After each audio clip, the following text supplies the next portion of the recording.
So what's up sa mga kahombre ko dyan? Makagaga, what's up man na naman nga pala to. At syempre mga kahombre ko, eto na yung pinakahihintay ko, ang aking daily dose of issues. Kasi dito, matutunghayan natin at makikita natin ang mga kaganapan sa bago nilang episode ng Toro Family na pinamagatang Attention. Ating panuurin mga kahombre ko. Let's make it, man.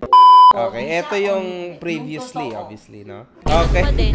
Ayun, alaga kay Paye. Para sa mga hindi nakakaalam, bali si Paye po ay nagpapagaling na. I think magaling na siya dahil nga nagpailong siya. Sobrang ganda ko. And para sa akin, hindi kasalanan ni Doc Yapi. For me, ang pangit po talaga ng mukha ni Paye. So kahit anong klaseng kagalingan ng doktor na humawak sa kanya, hindi talaga magbabagay. Kahit sinong Poncio Pilato pang gumawa ng ilong niya, hindi pa rin babagay. Sobrang ganda ko.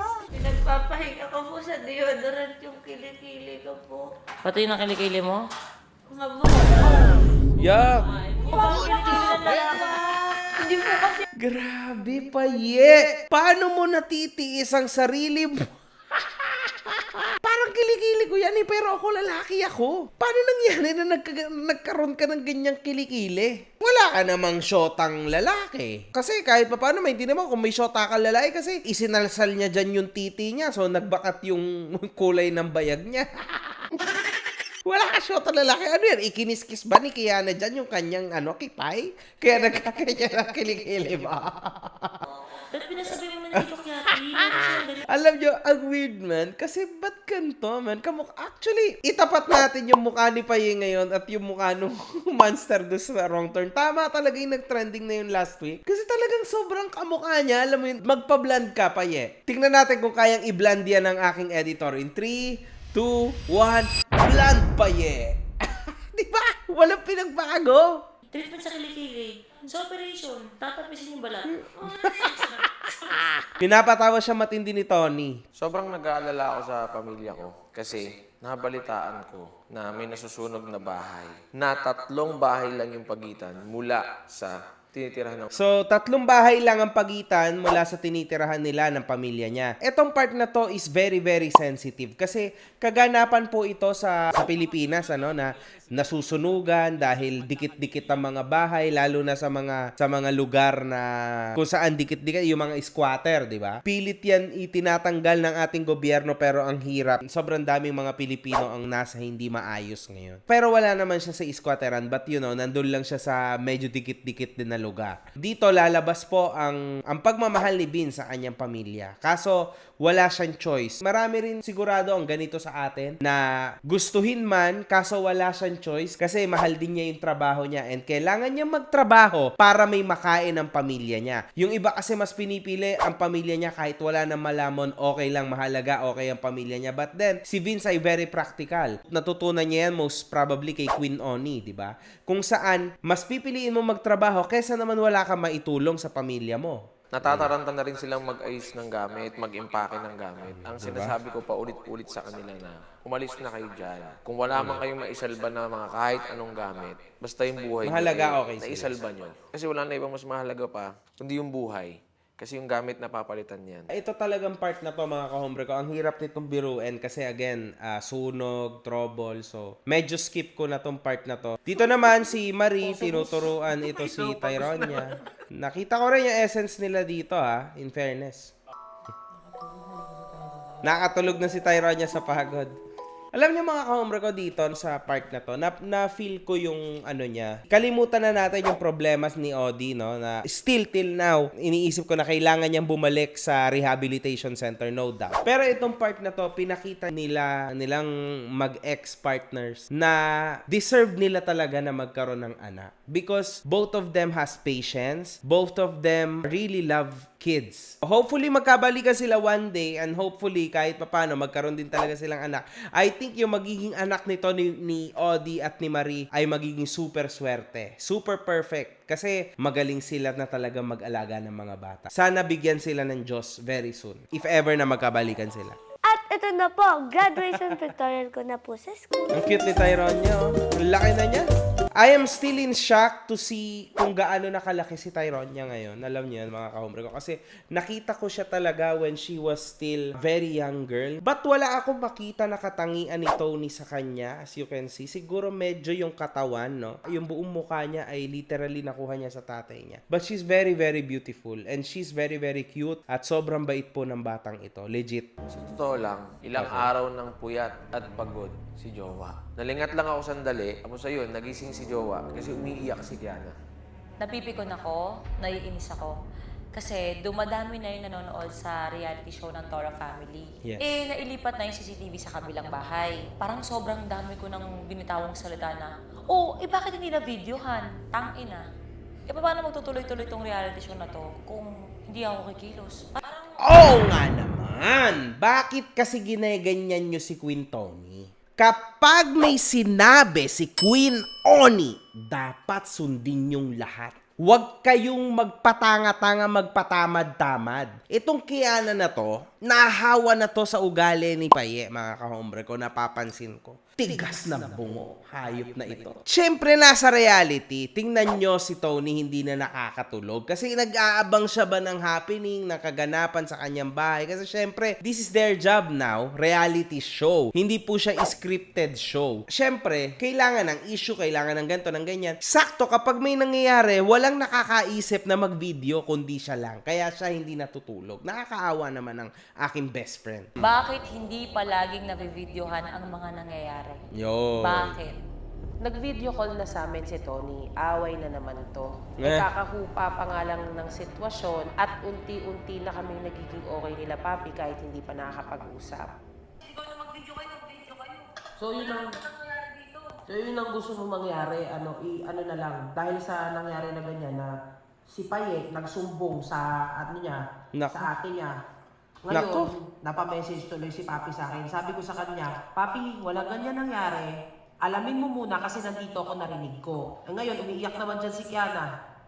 Napagsabihan ka na huwag ka munang magsasalita kay Paye. Pero sa isang banda, mga kahombre ko, ngayon lang din talaga ako nakakita ng bata na kasing tolongges, kasing bobo ni Paye. Imagine niyo to. Since she was a kid, syempre medyo ilang taon na rin siya dito kila Tony, no? Ilan na ang nakita niyan dumaan na nagpagawa ng ilong dito sa Toro Family. But still, itong putangin ito, ano ba ina-expect mo, Paye? Android ka ba? Cyborg ka ba? Hindi ka ba nakaka-feel ng sakit? Syempre, tarantado. Syempre, masakit talaga ang pagpapailong. You should know by now na masakit yan. Hindi naman sila nagdadrama tulad mo na dramatista kang hayop ka. Sobra po siyang drama na, putang ina mo, sana hindi ka na lang nagpailong. Sama si Tony. Si Papi pwede malaglagan. So, dapat chill ka lang. Dami mong pwedeng gawin. Pwede kang magsalsal.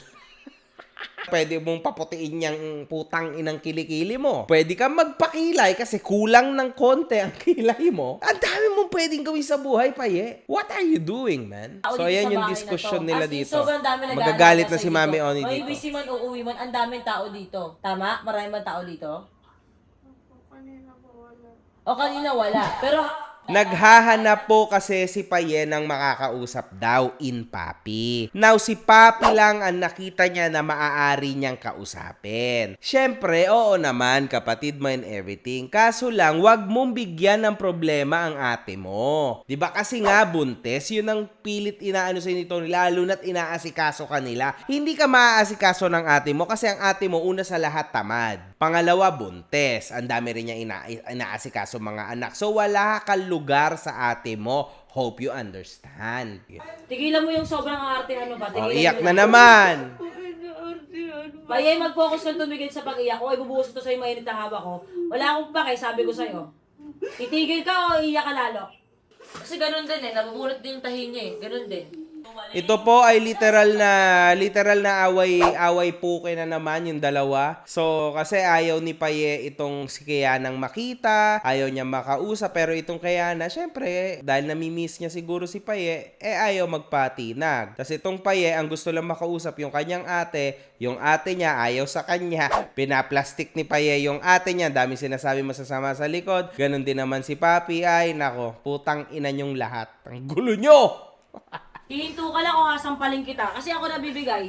Papatabihin ko ngayon ilang mo. Hihinto ka o hasampalin kita. Kasi minsan artihan mo pa malalakan Tigilan nyo na yung pek-pek talks nyo. Hindi talaga aari, tangina payeg. Ay nako, gumaling-galing ka lang dyan. Pupunta ako dyan, susuntuin kita sa ilong. Magpapalit yung kamao ko sa ilong mo. Gusto mo ito maging ilong mo? Nakakapikon si Payeman. Sobrang arte, kahit ako na nanonood, naiirita ako. Nag-iinit ako sobra. Bakit kayo ganyan, mga hayop kayo? Magbuti na kayo! Magbuti na kayo.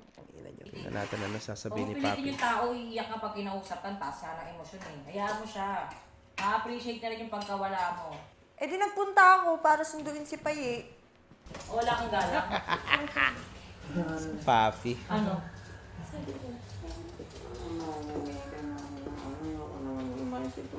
Naano ko lang kasi na bakit ako kausapin. Kaya sabi ko, rektahin mo. Dahil pa sigot-sigot. Sabi ko, lahat ng bagay talagang magiging malaki dahil nga Hindi ako naniniwala sa babaeng hudas na ito. Etong Papi, sorry, hindi totoo yan na susunduin niya si Paye. I don't believe this girl, man. bagong opera ka. Sabi ko, try mo intindihin lahat ng sinasabi niya na walang feelings. Hindi malaking bagay yun. Sabi ko, lahat pinalalaki mo. Kaya kausapin ko na, sandali lang. Hindi ko lang maano talaga. O, di ba? Kawawa daw siya dahil pinagbabawalan ko daw siyang makausap ang ate papi niya. Tang ina. Hindi uubra yung pangmamanipulate mo dito, Paye. Sige, gusto mo doon ka sa bahay ng ate mo? O doon ka. Pumunta ka na sa bahay ng ate mo. Sa totoo lang, wala din namang mapapala itong Paye sa bahay ng kapatid niya kasi wala ngang pakialam si Papi sa kanya. Sa totoo lang, ang pinakamaayos na lugar kay Paye ay ito kung nasaan si Tony kasi inaasikaso siya in everything. Hindi naman natin maiaalis na syempre kapatid ni Paye si Papi, ate niya talaga, she looks up to her. Wala talagang pake si Papi kay Paye. Real talk yan. Kitang-kita. Dito pumunta lang si Papi para makichismis. Yun lang. Pero sabi mong kukuhanin si Paye, never. At nagsasabi ng kung ano-ano na sama ng loob niya sa ate niya. Hindi sabihin niya kay Papi. Eto, hindi lang ito dahil sa inoperahan ka. Magre-recap lang ako ng konti pa yung sa nangyayari ha, para maintindihan mo. Kasi alam mo yung ginagawa mo ngayon, pangmamanipula. Parang bigla ikaw yung biktima na ang gusto ko lang naman habang nag-recover ako ay kausapin ng ate ko. Ito ay mga issues na I think it's about time na mapag-usapan natin. Tama. Papi, nasaktan si Pai talaga sa'yo. Kahit ako, nasaktan ako para kay Pai. Oh! Ang dami niyang iyak dito. Confrontational to mga boss. Pakinggan natin! Kasi lang po si ate, may sarili siyang ganun talaga pa It's okay, nandito naman kami. Kami ang karugtong ni Papi.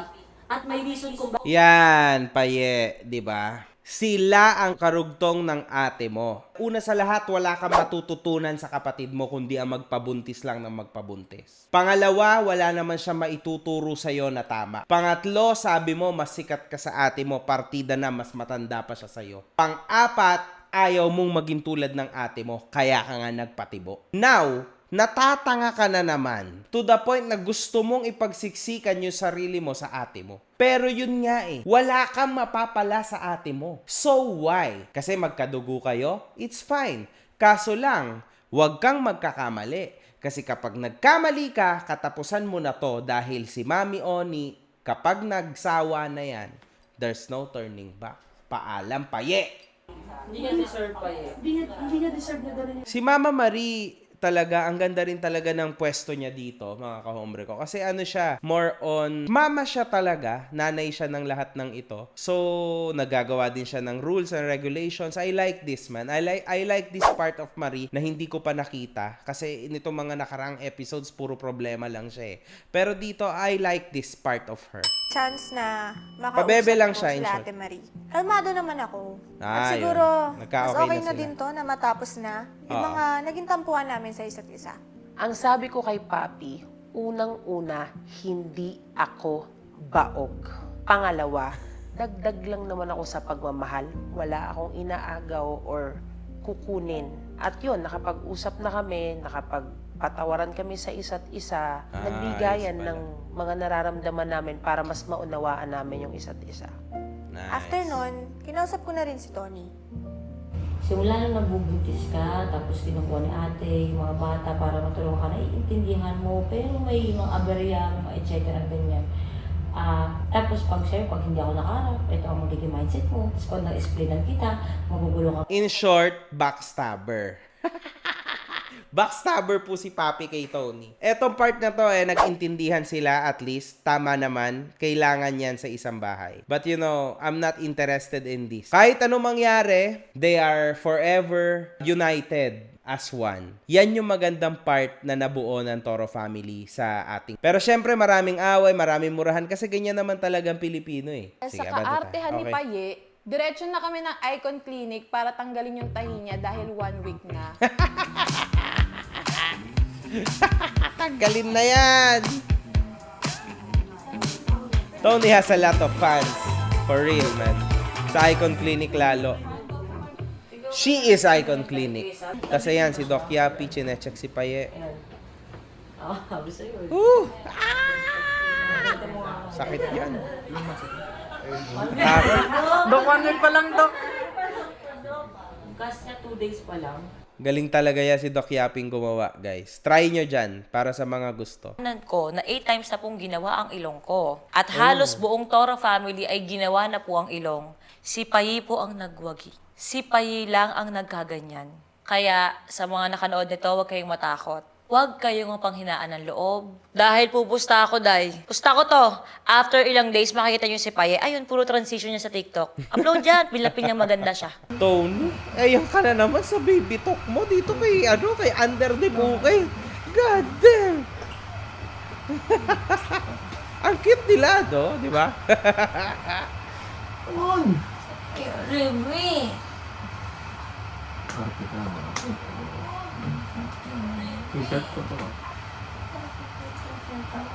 Look inside. Look inside. Meron talagang gantong part si Tony, no? As I said, Tony is the definition of a kid na nasa katawan ng isang shielded woman. Para siya si Erza sa fairy tale. She's a very nice person, lalo na kung makilala niyo sa personal. So, ito naman yung lambing ni Happy. Alam niyo mga kahombre ko, buti na lang, alam mo Happy, sana mas mapalagi ka pa dyan kila Mami Oni. Kasi total okay naman na kayo, okay naman na yan sila lahat. Mas malalagi siguro si Happy dyan. Kasi mga kahombre ko, grabe, sobrang depressed na po ng aking best friend. Lungkot na po si Tony. She doesn't deserve this, man. Kailangan niya ng ligaya in Happy at least, di ba? Sabi ko kay Happy, kutuhan niya ako para ako yung makatulog. Ang nangyari sa kanya, Day, siya yung natulog. Magaling na bata. Kaya nung gising na sila Kiana noon, sila naman yung kinulit ko. Nasamahan ako na mag-ikot-ikot at mag-aasikaso nga ng mga bagay-bagay. Kasi nga puwet si Jowa. Kasi nga galing field trip, diba? So, hinayaan ko mo siya matulog. Nung nagising ako, hapon na nun.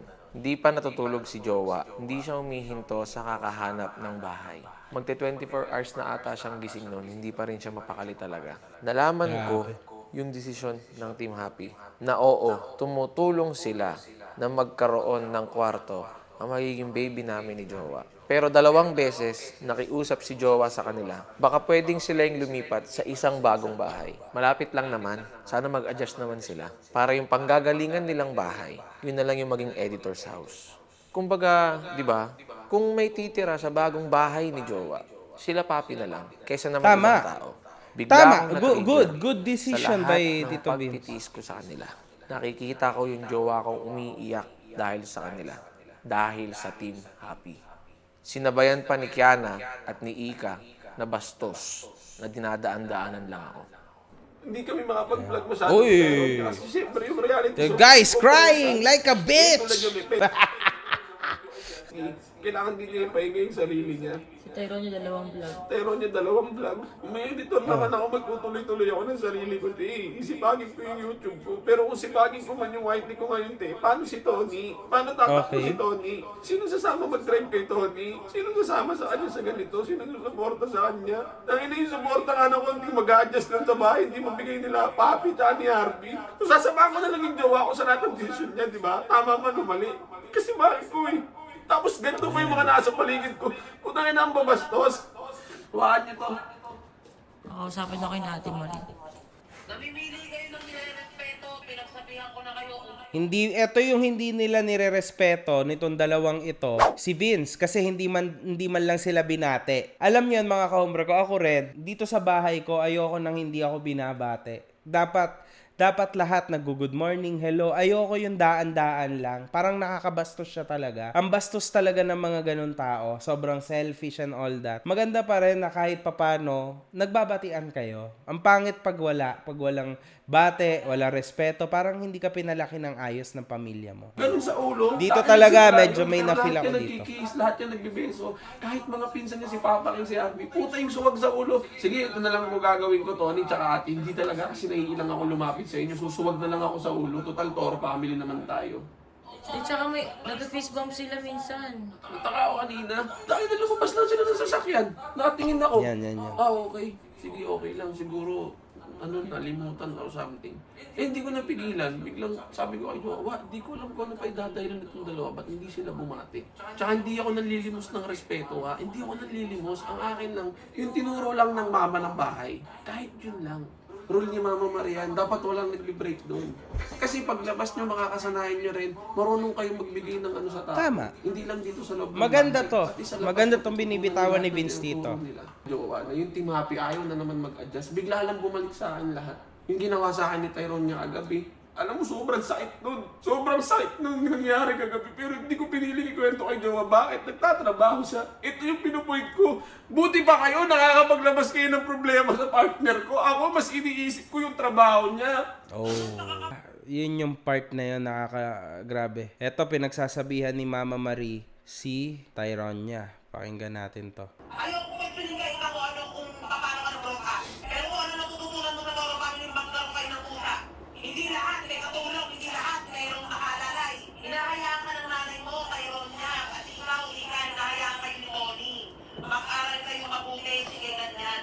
Pero yung pagkakaganyan ng dalawa ng pusa, sa mga taong nakapaligid sa inyo, Alam niyo mga ka-hombre ko, dito rin ako nabubwisit. Pero ang bahay ko kasi sobrang linis talaga from top to bottom. Pero ito yung pinaka-ayoko, yung ganitong bata, ganitong mga bata na nakakainis. Mga madudumi, mga dugyot sa gamit, iiwan lang yung damit, iiwan yung mga basura, kung saan siya nandun, walang kusa. Ang pangit, ito yung pinaka-pangit, worst thing ever that can happen to me.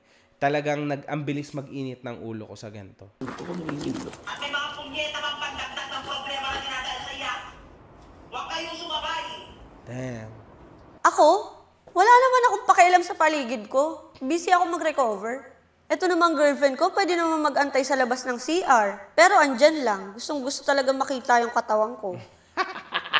Diyos ko, paye, wala namang makikita sa katawan mo. Alam nyo mga ka-hombre ko, yung katawan nito, parang yung alien sa Men in Black. Ganyan na katawan ni Paye, mga ka-hombre ko. Real talk. Sobra ka na.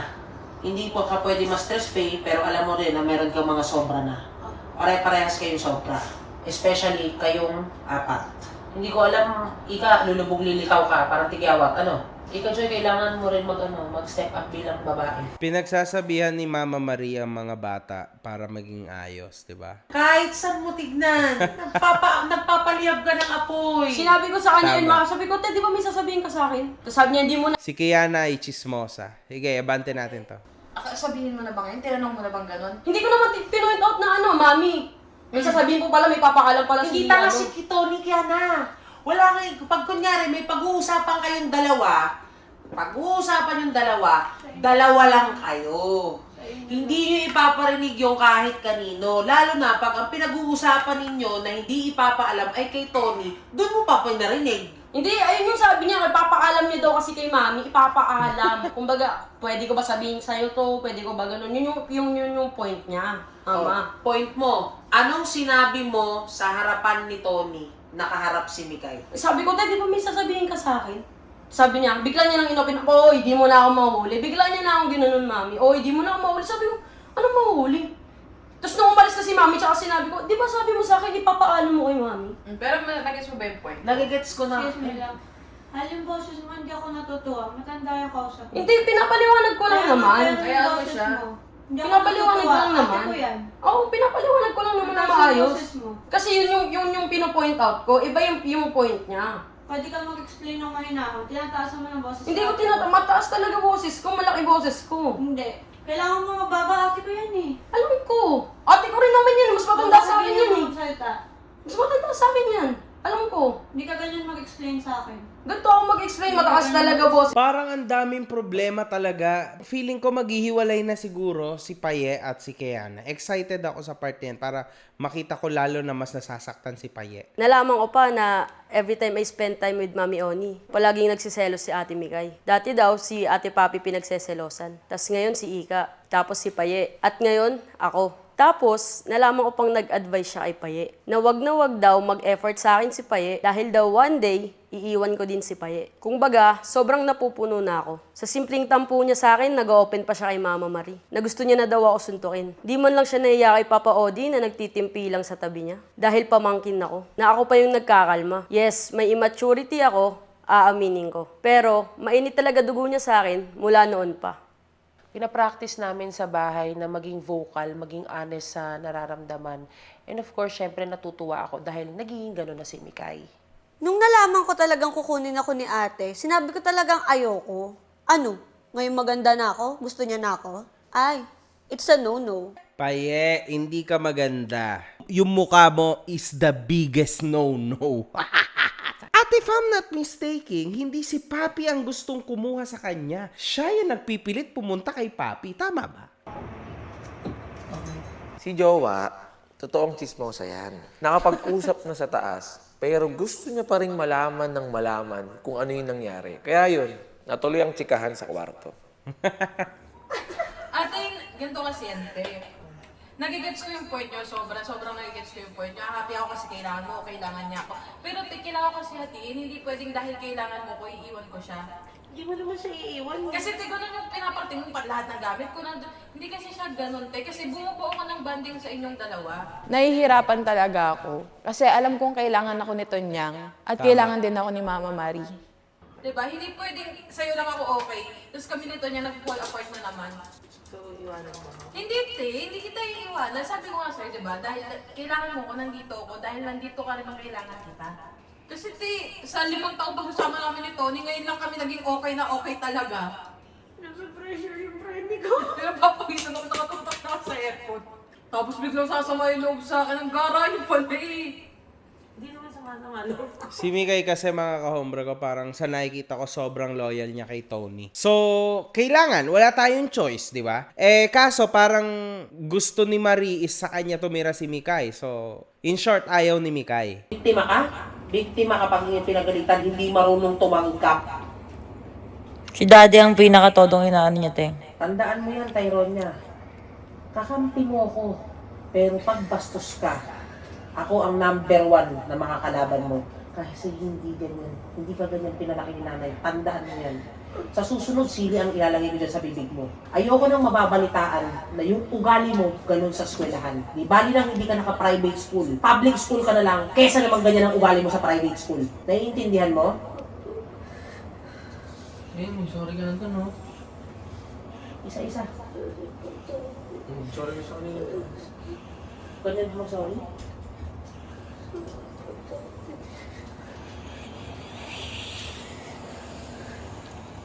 Lahat! Kung sino mga binastos mo dito!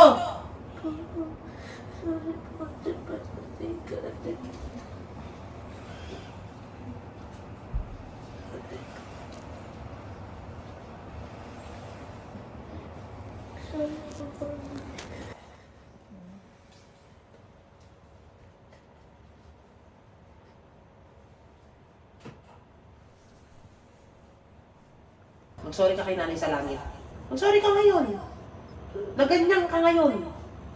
Siya, disappoint din si Lola. Pero wala kang tatay na kasama mo, yung totoong tatay mo. Kinukumpleto namin ang tagpi-tagpi lahat dito. Kaya ayoko na lalaki kang bastos, mayabang, mata pobre.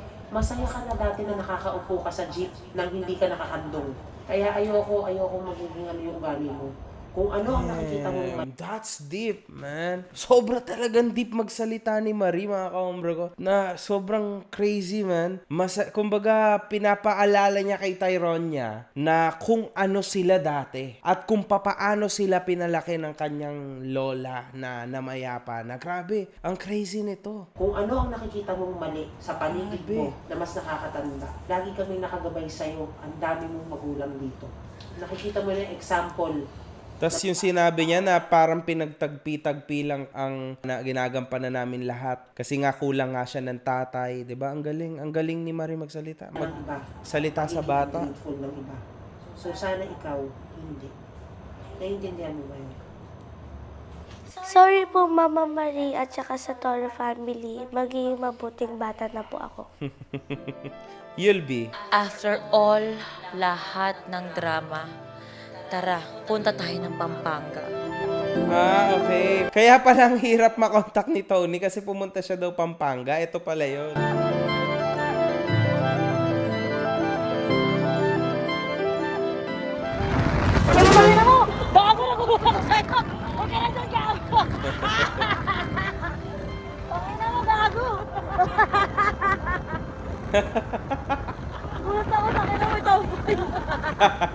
Tang-ina, promise, nagulat talaga ako. Wala, may Chinese na siombit. Te, gising ka na, te.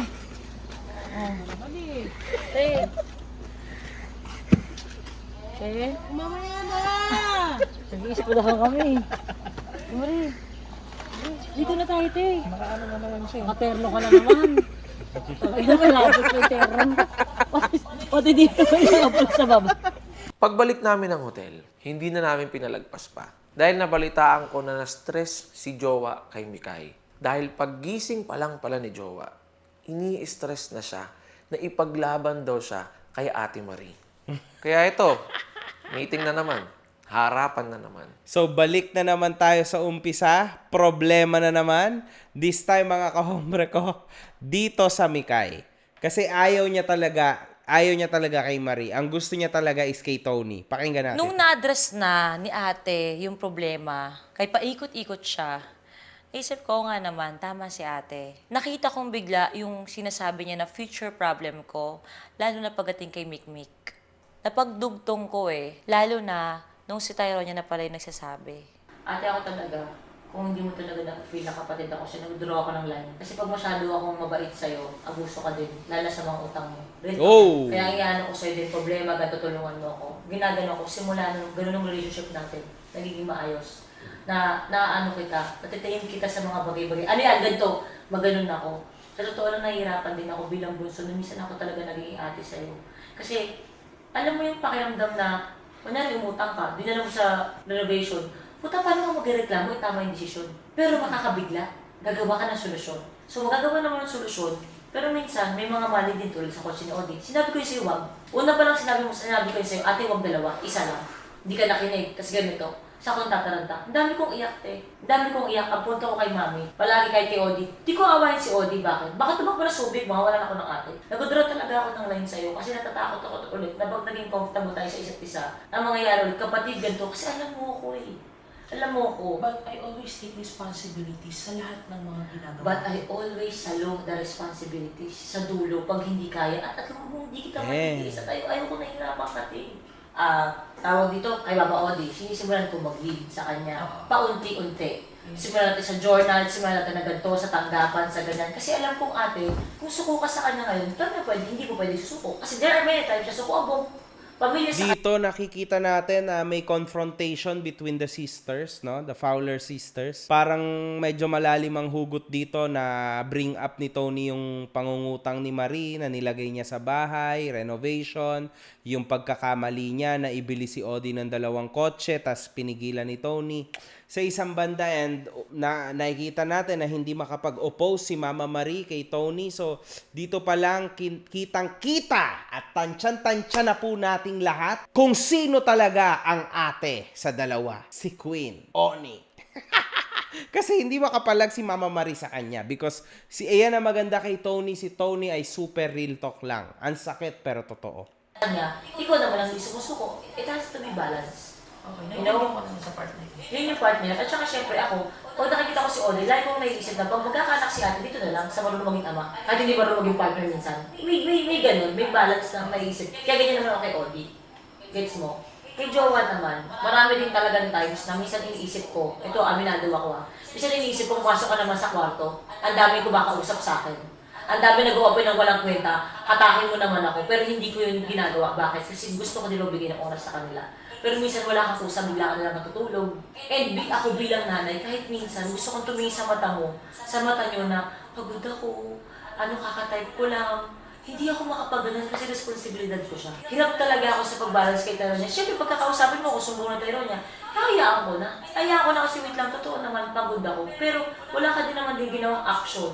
Para ako, hindi ma-drain ng iba. So dapat ikaw din napoprotect sa gano'n. At mali din naman din ako din talaga doon. Kasi hindi na ako nag-open sa'yo. Kasi feeling ko, responsibilidad ko talaga. Kasi sa kanino sila mag-open? Which kasama na naman si Ate Marie. Ito sinasabi ko pinagdudugtong ko lang yung sinasabi ni Ate Marie sa nangyayari at parang may nare-realize ako. Na oo nga naman, pwede naman hugutin kay Ate Marie. Si Kiana, napansin ko sa kanya nung una maganon siya. Pero sobrang kinat ko si Kiana. Kiana, hindi mo ako dapat niyayakap. Busy ako sa trabaho. Mayroon lang dapat limit. Okay? Kiana, yung mga open mo, may busy si Mami, hindi dapat laging ganyan. There are times na pag sinabi ko, I'm busy, hindi mo na ako dapat niyayakap. Yun sa part time, okay. Ang totoo talaga niyan, pag si Kiana, kaya pagkakasabi ko siya, gusto ko lang, kalokohan, tatawa lang ka. Pero hindi ako nag-entertain. Isang beses ko siya in-entertain, yung kakagising ko lang. Yung kay Paye. Yun lang. Yun lang. The rest wala siyang in-open sa akin, may ibang problema. Pero So in short, si Mami Oni ay gusto, let's say, gusto niya mag-build ng wall. Kasi yan po ang matalinong side ni Tony Fowler. Kasi yan ang natutunan niya sa harsh reality of life. Lahat ng pinagsasabi ni Tony ay building up walls. Kasi kailangan niya yon as siya si queen. As siya ang queen ng Toro family, kailangan meron siyang wall. Kailangan meron respeto sa kanya ang bawat isa hanggang sa under-desire niya na partner. Kasi end of the day, kapag nasa trabaho, isa lang ang dapat sinusunod, si Mami Queen Oni lang! Grabe kami mag-work sa fab. Ikakayaman namin to. At 100% sure ako na ako ang dahilan sa pagyaman ng company namin. Company ni Tony yan. Hindi mo company yan. Hayop ka. Trabahador ka lang. But you know, end of the day, sige, I'll give the props to you kasi ikaw talagang isa sa motibo kung ba't namamayagpag kahit papaano talaga tumataas ang sales ng Fab kasi sobrang solid mo sa work, man. Promise. Sa bagay, legit yan. Ewan ko, mixed emotion. Natatawa kasi ako, the way you deliver your words, parang pang kontrabida talaga.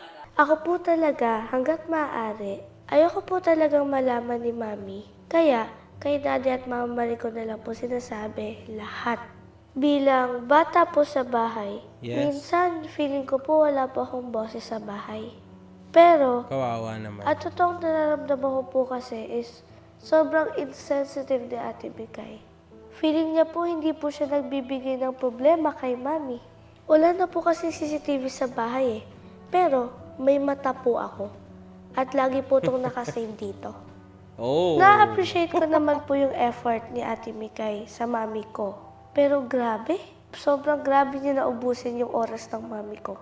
Mayat-mayat, yakap ng yakap. Tapos, minsan meron pang 1 oras na magkayakap lang sila. Ni ako nga, hindi ko yun naranasan sa sarili kong nanay. Naalam ko po na binibigay po yun ni Mami dahil meron po siyang depression.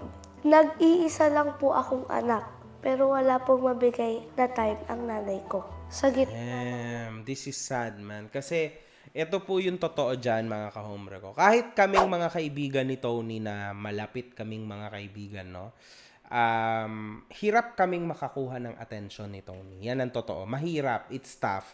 Pero ako, as her good friend, pinipilit ko din na huwag kumuha ng masyadong time sa kanya. That's why, when I call her, tinatanong ko agad straight, Tony, libre ka ba? Kasi syempre nakakahiya din Kasi ito yung isang part kung ba't ko sinasabi na alam ko because of this little princess here. Kasi alam ko na yung time na ibibigay sa akin ni Tony, ibigay niya na lang kay Tyronia. Kasi I know for a fact na hindi niya nabibigyan ng tamang oras ang batang ito. Nakakaawa din itong batang ito sa isang banda. Tapos malalaman-laman natin na binibigyan lang talaga ni Tony ng time itong Mikay lang, 'di ba? Although nakakatulong yung Mikay, si Mikay, she's always been there for her. Ito ang anak niya and ito ang mas nangangailangan ng isang oras na yakap. Kaso syempre mabait din talaga si Tony. Tinatry niya sigurong ibalik yung mga tulong ni Mikay sa kanya, and at the same time, syempre naawa din siya kasi nga may depression nga daw tong Mikay. Samantalang ako, never ko pa pong naranasan at ginawa yun.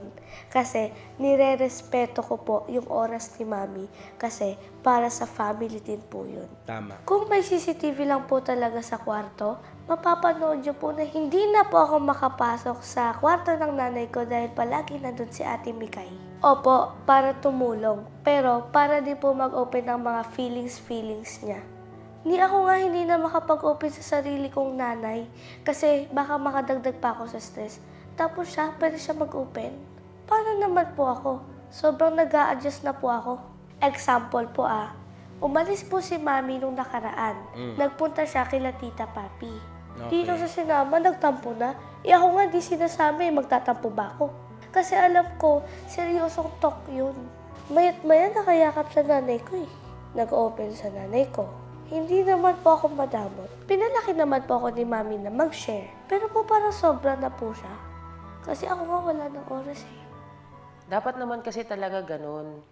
Hindi lahat yun, ng mga binibigay boss. kay Tony. Ang dami-dami. Kakalungkot yung part na yan. Kami po, nagbabaning pa rin po kami sa pool kahit gabi na po. Kasi sobrang saya talaga mag-swimming.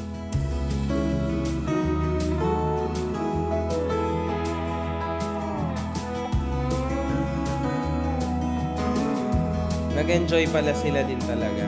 Bago pa kami umuwi, inamin ko na talaga kay ate yung totoo, na ayoko sumama sa kanya. Hindi nakaka-fresh. Ay, sabi ko, anong desisyon mo pa niya? Sabi mo sa Hindi nakaka-fresh. Hindi rin nakaka-fresh yan ng hininga at ng kilikili mo. Fuck you! meeting nga tayong lahat. Kasi nadulas ka doon na inaayos mo doon yung kwarto niya. Sabi ko, wait lang, may usapan kami. Sa meeting kami. Sabi ko, ibabalik ko na yung dating plate. Nadulas ka nga daw. Tapos ayun na, kaya nag-meeting na kami. Nagsabi na kami na Ate Marie. Hindi na kami nagbumalik pa dyan para mag-antay kasi nga, ang tatanong na sila. Kinausap na rin ni Ate Marie. Ngayon, si Paye, kinausap ko siya. Sabi ko, ano desisyon mo sa ate mo? Sabihin mo. Ngayon, sabi niya, o sige, sabihin mo na sa ate mo. Ayun, nag-usap na nga po kami ni Mami. And ang naging decision ko po ate, sana wag din sumama yung loob mo. Dito po talaga ako. Talagang dyan ka lang kay Tony. Kasi tang-ina mo ka, una sa lahat, mababawasan ang fame mo. Mawawalan ka ng trabaho, and at the same time, hindi ka naman talaga maasikaso ng ate mo. You know that. Ako naman bumabawas lang naman ako sa problema ni Tony. Eh di sige, at least wala lang akong problema. Para ano? Ako na naman content niya sa YouTube niya? Aminin na natin, mataas ang views kapag si Payi Galang ang content mo. in fairness, palakpakan ng putang inan to. Legit. Kasi yung video ko sa kanya, 700,000 views. Legit. Pag si Paye, legit. Mataas ang views. Legit. Eh ano pa ngayon? Eh maganda na ako. Pauwi na kami. Well, maganda. I don't know. Ako pa ginawang dahilan ni ate. Hindi naman ako yung gumawa nung kay Paye. Repost ko lang yun Trending na yun. 300,000. Trending na siya. Paye, di ba kinausap kita nung nakaraan? Anong sabi ko sa'yo? Paye, napipikon ka ba sa mga post ng ng mga tao? Hindi po. Hindi lang naman po si Mama Marie kasi gumawa nun. Eh, ba sinasabi ngayon ni Papi? Alin po? Na napipikon ka daw, hindi ka na daw makapagsabi. Alin doon sa... Sa post ni Ate Marie. Yung last time kasi Mama Marie, Yung nung sa una mong Raptor. post gawa nun. Hindi pa ba? Gawa na ata. Hindi pa gawa yung picture mo, pero gawa ka na nun. Pangalawang araw ko pa lang ata nun sa ilong. Nakita ko, sabi ko, ang pangit naman diyan, pangit ko naman dito sa pinost ni Mama Marie. Anong picture yon? Anong picture? Ba't hindi nyo sabihin kay Ate Marie? Ito po. Ba't hindi mo sabihin kay Ate Marie? Hindi ko naman na po binigdil to, Mami. Pero sinabi mo sa ate mo. Chichikahan lang naman di po kami nun. Sabi ko lang, Anong picture yun, Paye? Patingin. ito po, Mama. Iba. Bakit ka dyan, patingin? SS yan sa ano Kaya nga, Sa vlog So pag sa pinanood vlog. nila sa vlog, ganyan din yung itsura. kaya nga mami, kasi ang pangit lang po ng pagkaka-SS. Hindi kasi, maiinis kasi ako ngayon kay ate kung pinicturean kayo, tapos pinost. Pero pag nag-live kayo at yun yung makikita sa live at yung YouTube, yun yung makikita sa video, tas in-SS, tapos pinaganda para yun yung syempre yun yung catch ng dun ako nagtataka. Kaya nga po, hindi naman na po big deal sa akin. Dito nyo makikita mga ka-hombre ko na till the end po si Paye talaga ay napakasumbungera, sulsulera and everything. Tingnan nyo lahat sinasabi niya sa ate niya. Si Papi actually ino-open. Siyempre kapatid pa rin niya kahit anong mangyari, no? Abot ko si Mikay. Sobra. Pero napapaisip lang ako, paano kaya kami magkakaroon ng time ni Jowa na bumuo ng baby Tyrone kung lagi na lang ganito? Aaminin ko. Dati oo, nagtatry kami ni Jowa almost every day. Pero ngayon, wala na kaming oras gumawa ng bagong baby. Kasi simple lang, masaya akong nakikitang masaya si Jowa. Nakausap niya si Mikay hanggang umaga. Pero, paano naman yung pinakagustong-gusto ni Jowa na magkaroon na ng baby? Minsan nakakatulog na lang ako, kakaantay kung anong oras pa matatapos yung usapan nila. Kasi nga, Vince, under the puke ka nga. Yan yung motibo bakit hindi mo magawa yung gusto mong gawin. Ang tanong, anong klasing lalaki ka na nagpapakaladkad ka sa babae? Gets? Oh, Tony, tara. Tama na yan, Mikay. Alis ka dito. Tapos, di ba? Tanga ka ba? Tumawag ako kay Jowa, nag-message kasi siya sa akin. Gusto niyo malaman yung message sa akin ni Tony? Sige. Ayun sabi niyo, sobrang drain ako today mula sa pag-check ng bahay, kanina pag-live sa Pagcash ko, video meeting kay MG, kay Finest China, meeting kay Bon, tapos pag-video call kay Lamerck, tapos pinag-ayos ko din si Papi at Ate Marie. Ngayon naman nag-advise ako kay B. Napatingin nila ako sa salamin, tangina wala na akong time maligo. Wawa naman yung jowa ko, guys. Kaya tinawagan ko na eh. Tatawagan ko nga ulit eh. Kasi nawalan lang ako ng connection eh. Sa totoo lang. Grabe, Hindi ko nakakahiya pa mga pwede ka-hombre ko. Nakita nyo, nadamay pa ako dito. 'Di ba? Ito yung ayoko kasi kumukuha pa ako ng precious time ni Tony. Nakakahiya. I'm trying my best na hindi masyado magpabigat kay Tony. Minsan may mga things din, may mga problema din ako na alam din ni Tony. Hindi na ako makapag-open sa kanya kasi dahil ayoko talaga na makadagdag pa sa trouble, sa problema. Yun talaga totoo. Naawa po talaga ako kay Mami. Kasama naman ni Ate Vicky si Mami sa bahay. Pero iiyak kasi nabibis niya daw. Dahil ngayon, na alam niya na pong hindi niya na po pwede yung gawin, ulit na lagi nakatabi kay Mami. Kasi nga, working at ang daming meetings. Nasa kwarto lang po si Mami. Nasa isang bahay lang po kami. Respetuhin po sana na hindi na po pwede yung ginagawa niya. Pagbalik dito, na anytime magpapalambing. Kakausapin kasi nga nagtatrabaho siya. At sana, hindi po pagseselosan yung mga iba na binibigyan ng time ni Kakaiba Mami. rin talaga pala Kaya, tong si Mikay, tama no? po Parang si Mama obsessed. Marie. Obsession type. Sige! Dito tayo sa Tangamometer! Tignan natin kung sino ang nanalo sa Tangamometer. Welcome mga ka-hombre ko sa The Makagago Show, kung saan tunghayan natin kung sino ang pinakatanga sa buong reality show na ito. Meron po tayong level 1 to 10 ng Tangamometer na binuo ko. Okay? Tunghayan natin kung sino ang pinakatanga sa episode na to. At syempre, all hail our new Tangamometer! So, ang nanalo sa ating Tangamometer for this week ay walang iba kundi si Mikay. Si Mikay, mga ka-hombre ko, habang tumatagal ang panunood ko sa reality ng Toro Family, patanga siya ng patanga ng patanga ng patanga. Sobrang hirap ng sitwasyon ni Mami Oni. Pero wala nang ginawa si Mikay, kundi ang humanap ng cuddle, humanap ng yakap, humanap ng lambing, humanap ng kasama. Ano ka, Mikay? Tanga? Dinaig mo pa Ang bata na si Tyronia, isipin mo, sinabi ni Tyronia, mga kahombre ko, kahit isang oras hindi siya nagkaroon ng yakap kay Mami Oni niya. Pero ito, si Mikay, grabe, ang lala. Dapat, kapag binigyan ka ng kamay, huwag mong kunin yung buong pagkatao. Binigyan ka na nga ng kamay upang matulungan ka ni Queen Tony. Tas ganyan pa ang ginagawa mo, hindi ka na nakakaisip kung pagod ba or hindi ang Queen Oni. Para sa'yo, Mikay, ang nakikita ko sa'yo kung ba't ikaw ang nanalo ng tangamometer ko this week ay dahil ikaw ay sobrang obsessed. At sa tingin ko, ikaw ay tomboy. At sa tingin ko rin, unti-unti ka na nagkakagusto kay Mami Oni. Hindi na normal yan. Hindi na yan idolizing. Ang tawag dyan ay obsession. Nami-misunderstood mo yung pagkabait ni Mami Oni. Bawal mo na siyang yakapin, bawal mo nang gawin niya mga ganyang bagay. Wala na, Mikay. Drama na ulit next week. And maybe, sige, pasok ka na ulit sa depression. Wala,